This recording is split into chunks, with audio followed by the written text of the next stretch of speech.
Welcome back to Tarot by the Bay. I'm David. Okay.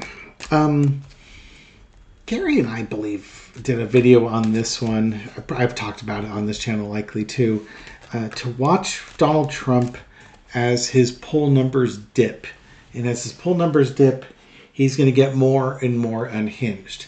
Anthony Scaramucci predicted that, he saw Trump potentially trying to cut out of the race if his poll numbers drop too low.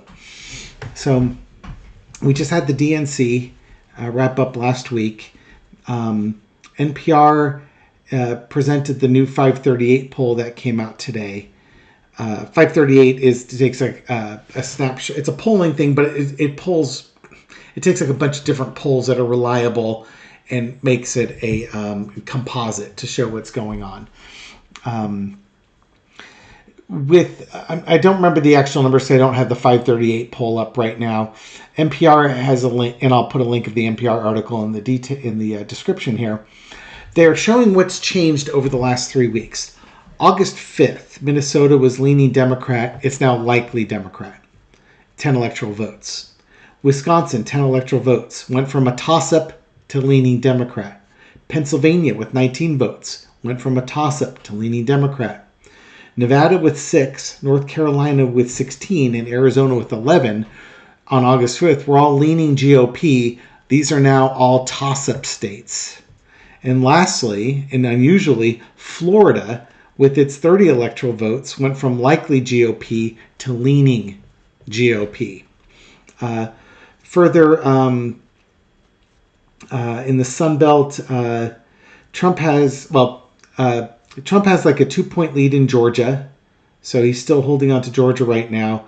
But North Carolina, Nevada, and Arizona, which are the toss-ups, are less than a percentage point lead, I believe, for Trump at this point. So it's very tight here. Kamala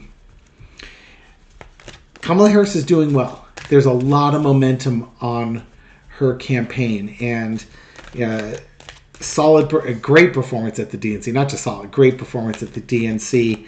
I don't know if it's going to be this poll or the one that comes out. I'm assuming 538 comes out every Monday, or it gets updated as other polls get updated on. Some of the data in the 538 is a week or two old.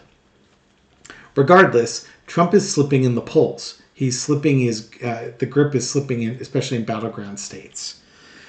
If you saw during the DNC, her speech, he tweeted like 50 times during a 40-minute speech. I don't know how he heard anything because his fingers would have to be doing, or he has to be speaking into it the whole time. He has also upped his campaigning, which he wasn't planning on doing any campaigning until after the DNC, and he did a lot of campaigning during the week of the DNC. So, and he's continuing to do that. He's panicking. He knows this is it. If he doesn't, he has to put everything he's got into it. I don't think he's really got the great health to do that, but you know what? He's got to do what he's got to do in order to save his campaign. And when I went to Truth Social to look at his posts, almost all the posts were put up around lunchtime today. I don't think he was the one doing it because it's all, supporting the military. And here's Trump talking at Arlington. Here's Trump trashing on the Afghanistan withdrawal. So he's trying to lean into the military and say how he was a great president and the military and the country were safer with him as president. It's not quite policy, but he's kind of going that way, or at least whoever was posting for him was going that way with it. The earlier posts were attacks on people, so you kind of know when he stopped and when somebody else took over. Just saying. Come on down. Let's look at the energy around Trump with... let's not even Trump. Let's look at the energy around Kamala Harris, the poll numbers, post-DNC, okay? Entertainment purposes only. These are for entertainment purposes only. Let's look at Kamala Harris poll numbers post-DNC. The Justice card. Susan Lynn, love you, dear. The Law and Order president, or at least the Law and Order presidential candidate. Justice card. People see her as the district attorney. They see her as the attorney general. They see her as being fair and balanced. They see her as upholding the law and representing what America should represent as a president. My daughter sent something. It's like she's just normal. Combined with the cross here is the divine feminine wisdom. So it's that fair, balanced approach. There's an empathy with her. That doesn't mean she isn't tough as nails, but there is an empathy with her. She's not cruel with her justice. And underneath it all is the Tower card here. 3 major arcana. Sudden changes. Again, in 3 weeks, she is gone. She's basically, her campaign and the enthusiasm around it has taken a couple of toss-up states and made them lean Democrat, and took 3 leaning GOP states and made them toss-ups. And even could put Florida into play. This is a great thing, and it's very quick in 3 weeks to do that. Trump has his legal cases too, but those have all been delayed. In the past, the 6 of Swords, going out of troubled waters to calmer shores. Biden was struggling, and the turmoil that happened in the weeks from the debate to Biden announcing that he would not run for re-election. Turmoil. Since Kamala has come in, she has played this masterfully, and everything has calmed down. In what that energy that we had that was hand-wringing and anger and tumultuousness has been converted to peace, calm, joy, and celebration. Knight of Cups. She's reaching out to people. She's coming across as personable. She's going to be the president for the people. I'm asking about the polling, but what I'm getting is the energy around Kamala Harris and explaining the polling as it's coming out. She's reaching in and trying to expand the tent, offering peace offerings to get people to come into the tent. Overarching energy is the Sun card. We had opening night on the DNC where people got to see her speak. Independent voters who were uncommitted as part of like a little focus group were interviewed after the DNC, and there are 8 people in there. 6 of them were ready to cast their ballot for Kamala Harris. So she's reaching people. She's giving them reason to be optimistic. Again, inclusive, bringing people into the tent, welcoming people in, giving them hope that we're right on the precipice of something fantastic and something great coming through. This is why her poll numbers are going up. The 9 of Wands, the penultimate battle. You don't win the election by having high poll numbers. The only poll numbers that matter are the ones with the election, and the election is coming up. Is it coming up in 9 weeks? It's about right. Yeah, it's about 9 weeks. And all these polls in the background. Now, this is a weary guard that's on here. 9 weeks. Things can change in 9 weeks. We've certainly seen how much things have changed in 3 weeks. But if she keeps up that momentum, she keeps up that messaging, she's going to be unstoppable at this point. All signs are very favorable for her. I would expect the polling to continue to favor her. I'm not expecting anything to drop. Now, Gary was asking, he writes down the questions that you guys ask in the comments on the Twin Tarot channel. Check it out. He said, one of them was asking, somebody wants to know if we could do a reading on the October surprise. It's like, well, it's August. It's a little premature to do the October surprise reading. But, the October surprise might be that Trump's no longer in the race. That could very well be your October surprise. Surprise! The Republicans don't have a presidential candidate anymore. The ultimate in October surprises. Fled the country or something. Oh, gosh. Okay, so polling is looking good. How is 45? what's the energy around him with this polling data coming out showing that over the 3 weeks he's losing ground. He's clearly lost ground in the last 3 weeks, and his 50 tweets against Kamala Harris didn't exactly derail the Kamala train, and his advisors are saying stick to policy, stick to policy, stick to policy, and he tries to talk about policy. But then he just segues, goes off script, and then asks his audience if they'd rather him attack Kamala Harris instead. And of course, them being who they are, they cheer it because they're all there for the anger and the hatred. And then he wants to do that instead of sticking to policy. He's petulant. He's a petulant little child. Donald Trump, entertainment purposes only. How's he feeling with these poll numbers? Two of Swords, crossroads. Is this the policy versus personal attacks, or is this staying in the race versus trying to cut a deal? Queen of Cups. Oh, geez. Donald Trump keeping his emotions in check is not on anybody's bingo cards here. Okay, no, this is not about cutting a deal. This is about his advisors telling him to stick to policy. Keep the emotions in check, stick to policy. Underneath it all is the Page of Cups. These are the QAnon folks. That, especially now that Robert F. Kennedy Jr. has given Donald Trump his endorsement, it's going to encourage the QAnon folks and the MAGA folks here. Donald Trump plays to these people. There are not enough of these people to get Donald Trump reelected. So he's going to lean on the GOP to do other things to suppress the vote, so that these guys voting is enough to get him elected, at least in the battleground states that he needs to win in order to win the Electoral College. But that's what he's with right now with these poll numbers. Is do I listen to my advisors or not? But he's got his base underneath there that he's pandering to. In the past, we got the Six of Cups. Trump thought he had this in the bag. Against Biden, he thought he had everything sealed up, ready to go. The Democrats made a change, and all of a sudden, his lead, this wonderful summer that he was having, suddenly became derailed in about a 3-week span.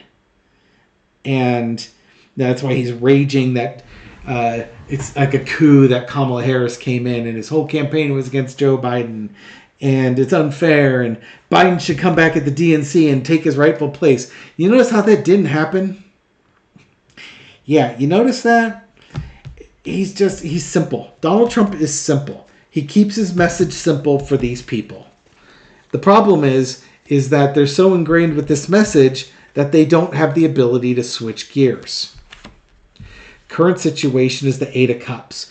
The enthusiasm that he had 3 weeks ago, especially after he had been shot, the red on the ear, hide the ear here, it's gone. It's waning, and he can't get it back. His audiences are dead. His campaign rallies, he's packing about 50% of the venue. They hide a third of the seats to make it look like it's more full than it really is. So if it's a 15,000 seat venue, they cover 3,000 of the seats, or 5,000 of the seats, to make it a 10,000 seat venue, and he's still only selling 7,500 seats. That's a problem that he's got in there. And the crowds themselves, they're bored. The enthusiasm, the energy is leaving his campaign. Oh gosh. Overarching energy is the Ten of Swords. It's dying. It's dying week by week by week by week, day by day. Another knife in the back, another sword in the back. It's draining. He doesn't know what it takes to get these poll numbers up. He's trying everything, short of listening to his advisors. He listened to his advisors for like 5 seconds, and then he goes back to Trump being Trump because that's always worked for him. Everybody says, whenever you throw on Trump, you get the devil card, and this reading is no exception. The lesson to be learned is the devil card. His corrupt nature, his corrupting style. Trump doesn't build. He tears down. He doesn't bring new people into the camp. He gets the camp, and then he starts kicking people out for not being loyal enough. with Kamala Harris and enthusiasm coming out, people are leaving Donald Trump. They're not interested in this anymore. It's played itself out. Now, granted, there's a core group of hardcore cult member fanatics that will support Trump. But for the folks that liked him in 2016 and kind of supported him in 2020 because they thought he was better than Biden, they're not so enthusiastic anymore about Trump in 2024. Out comes the star card. He's got to make the right decisions. His star is falling. I'm not saying he's got a chance to get his star rising again. I don't know what changes he would have to make in order to get his star to rise. This is the calm after the storm. He's got a couple of weeks to try and right to stem this trend that's happening here. But here's the thing: Trump isn't innovative. He doesn't think well on his feet. How he thinks on his feet, he creates a lie.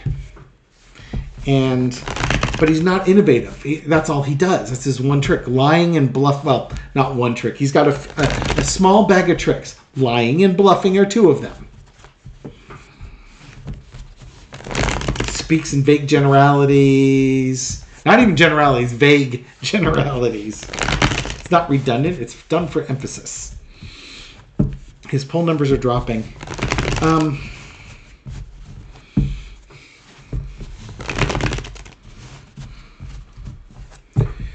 He's talking about dropping out of the, again, trying to change the news cycle, talking about dropping out of the debate.